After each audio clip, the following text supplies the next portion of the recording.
அன்புள்ள ஆண்டவரே, இப்படி தயவினால் இந்த இடத்துல ஆசீர்வதியும். இங்கு சொல்லப்படுற வார்த்தை கற்று கொடுக்கப்படுறதுக்காக நன்றி செலுத்தும். பிதாவை உங்களை வணங்கி வாழ்த்தி விடுவில எங்களை தாழ்த்து பெரிய கருத்து செய்யும். இந்த இடத்துல எல்லாரையும் கற்று ஆசீர்வதிக்க முடியாது.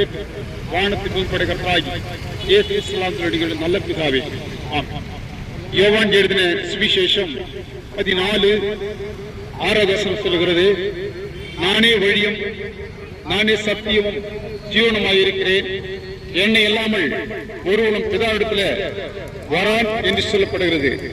ஆண்டு வார்த்தை சொல்கிறது, எனக்கு அன்பான சகோதர சகோதரிகளே, கர்த்தர் தான் இன்று ஜீவனுள்ள தேவனாயிருக்கிறார். கர்த்தர் தான் மகிமுள்ள தேவனாயிருக்கிறார். கர்த்தர் தான் ரட்சிப்பு கொடுக்கிற தேவனாயிருக்கிறார். அவர் ஏற்றுக்கொள்ளும் பொழுது, நோக்கி பார்க்கும் பொழுது பெருதான ஏற்றங்களையும் மாற்றங்களை கற்றுக் கொடுத்து உதவி செய்கிறவராயிருக்கிறார். ஒரு பாடல் சொல்கிறது, நானே வழி சத்தியம் ஜீவன் என்றான், வேறொரு மாற்றம் இல்லையே. நானே வழி சத்தியம் ஜீவன் என்றான், வேறொரு மாற்றம் இல்லையே. சாத்தானின் தலைநசுங்க மரணத்தை வென்றார், மோட்சத்தின் வழி நீடையே வேறு யாரும் இல்லை. இவாதிபதி இயேசுதான், இயேசுதான் லோக ரட்சகே, வேறு யாரும் இல்லை. பாவிகள் நம்மை ரட்சிக்க. இந்த பகுதியிலே வியாபாரம் செய்கிறார்.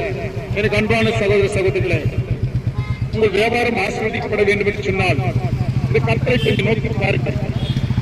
அவர் தந்த ரத்தத்தை கொஞ்சம் நோக்கி பாருங்கள். அவர் கொடுத்த ரட்சிப்பை நோக்கி பாருங்கள்.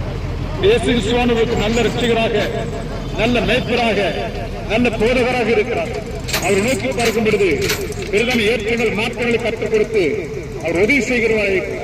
இயேசு ஏற்றுக்கொள்ளுங்கள், கர்த்தர் உங்களுக்கு நல்ல ரட்சியம், நல்ல ஒரு மீட்பு, நல்ல ஜீவனை தருவார்.